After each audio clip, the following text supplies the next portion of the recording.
la angustia visualmente cómo se vería. ¿Me explico? Entonces es el expresionismo. Tenemos una pintura muy conocida, muy representativa del expresionismo, que es el grito de Edvard Munch. Ahorita no tengo la oportunidad de proyectárselo, pero yo les recomiendo que ustedes lo busquen en internet, ¿no? Pónganle cuadro, el grito, Edvard Munch, y ahí les va a aparecer esta pintura, y es muy interesante, es expresionista, ¿sí? Tenemos el dadaísmo, por ejemplo, es otra de las vanguardias del siglo XX. El dadaísmo, que es una vanguardia que busca en el arte de la escultura, de la pintura, de la, de la literatura, de la pintura, les dije también, ¿verdad? Busca regresar, por ejemplo, a los orígenes de la humanidad. Con los orígenes me refiero regresar a lo más simple del ser humano, a lo más, ¿cómo explicarlo de otra manera? A, a alejarse, digámoslo así, de toda racionalidad. Pensemos, por ejemplo, en un bebé.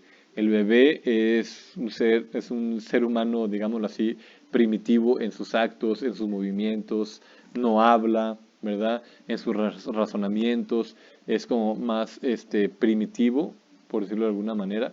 Entonces, el dadaísmo busca justamente eso, regresar a estos orígenes del ser humano.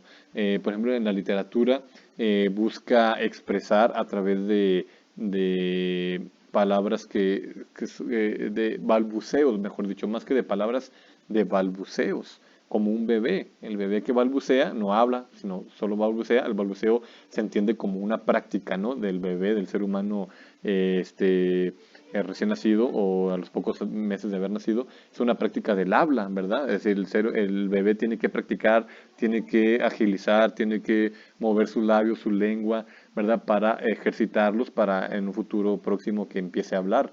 Esa es la función del balbuceo, ¿verdad? Pero es algo original del ser humano. Es el inicio de la práctica del habla o del intento de la práctica del habla en el ser humano.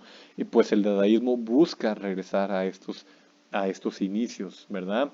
Me explico, busca la irracionalidad. Es decir, el dadaísmo propone que dentro de la irracionalidad se puede expresar algo interesante también, se puede expresar algo importante también. ¿Está bien? Tenemos otras vanguardias, por ejemplo, el surrealismo. El surrealismo es una vanguardia que se da mucho en la pintura, pero también en el cine, en la literatura, en el teatro incluso. El surrealismo es una vanguardia que se caracteriza por buscar lo onírico del ser humano, es decir, todo lo que surge en el sueño o del sueño.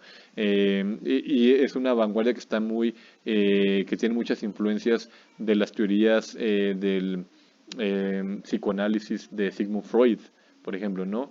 Se nos explica, el surrealismo, por ejemplo, considera la importancia de que todo aquello que el ser humano se reprime, de alguna manera tiene que salir para salud mental, física incluso del ser humano. Entonces el sueño se convierte, por lo tanto, en esa válvula de escape de todo aquello que se reprime durante el día, ¿verdad? Mientras uno está despierto. El sueño no se reprime nada, el sueño todo lo saca, todo lo manifiesta, y entonces el surrealismo eso es lo que busca justamente en la pintura, le digo, en el cine, en el teatro, en la literatura, en la escultura, perdón, busca representar justamente eso, ¿no? Todos los elementos oníricos o del sueño. Por eso encontramos, por ejemplo, este cuadro, encontramos elementos muy extraños, ¿verdad? Parecieran que no tienen sentido, ¿verdad? Esa es la relación que tienen los elementos de este cuadro. ¿Por qué no tienen sentido? Bueno, porque no cumplen con las leyes racionales de nuestra realidad, ¿verdad? Sino que son elementos más irracionales del sueño. ¿Sí me explico, jóvenes? Entonces, también el surrealismo busca, por ejemplo, en el caso de la literatura, busca la escritura automática, que consiste en que el escritor va a escribir, valga la redundancia, va a escribir lo primero que le viene a la mente, lo que naturalmente lo que originalmente le viene a su mente. Entonces ya no, ya no se trata de procesar aquellos pensamientos, aquellas ideas y luego depurarlas o filtrarlas o limpiarlas, por decirlo de alguna manera, sino que no, así tal cual te sale de tu mente, así se escribe. ¿Por qué? Porque el surrealista creía que eso era lo más original, lo más auténtico del ser humano, lo que sueña y lo primero que le viene a la mente. El ser humano ya no es tan auténtico cuando corrige, cuando reprime, cuando censura pensamientos, ideas, sentimientos. Ya no es tan auténtico, según el surrealismo. Entonces es un arte pues muy interesante por lo mismo, ¿no? Por esta propuesta que tiene. Y bueno, tenemos ya posteriormente, después de las vanguardias, ya a mitad del siglo pasado, tenemos ya otras expresiones artísticas como el arte abstracto, ¿verdad? Tenemos el pop art o el arte pop, ¿verdad? Que emplea elementos de la cultura popular para crear su arte. Tenemos el art deco, tenemos el minimalismo, por ejemplo, muchachos, el minimalismo que surge en Estados Unidos, dice aquí en la década de los 60, y lo que lo caracteriza al minimalismo, entre otras cosas, es que el arte, el artista, mejor dicho, busca expresar lo más con lo menos. Es decir, con la menor cantidad posible de recursos, con los mínimos recursos, por eso se llama minimalismo, ¿no? Porque con los mínimos recursos busca expresar lo más posible el artista, ¿no? Tenemos el hiperrealismo, entre otros, entre otras expresiones artísticas modernas, ¿ok?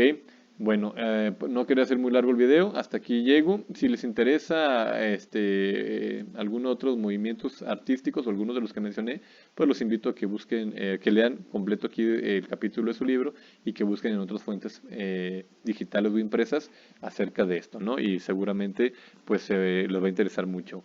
Si tienen alguna pregunta, alguna duda, ya saben, háganmelo saber por este correo electrónico institucional, por Messenger o por Facebook. Hasta luego.